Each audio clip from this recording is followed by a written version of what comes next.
Makikipaghiwalay ka na sa asawa mo o kawawa mga anak. Hindi basta-basta ginagawa yan. Alam mo ba kung gaano kahirap ang broken family? Kinala mo kung sino ang magsasuffer dyan? Hindi naman kayong dalawan na mag-asawa. Pero alam mong pinakakawawa dyan mga anak mo. Kawawa yan. Alam mo consequences. Baka kasi pinapaliwala mo eh. Ayaw mo nang kausapin, suho ka na agad eh. Unang-una, manulupot yung mga anak niya. Wala na siyang tatay. Wala na siyang nanay. Masisira na yung mga memories na magkakasama kayo. Ayan ang number one consequence niya eh. Diba? Pati sa school mahihirapan yan. Alam mo kung bakit? Kasi makikita niyo yung ibang pamilya kompleto. PTA meeting, dalawa yung umaatin sa iba.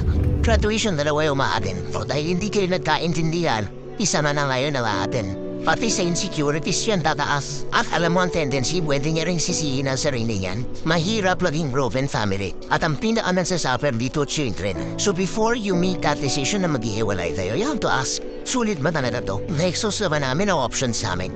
Ito na lang ba ang only choice left?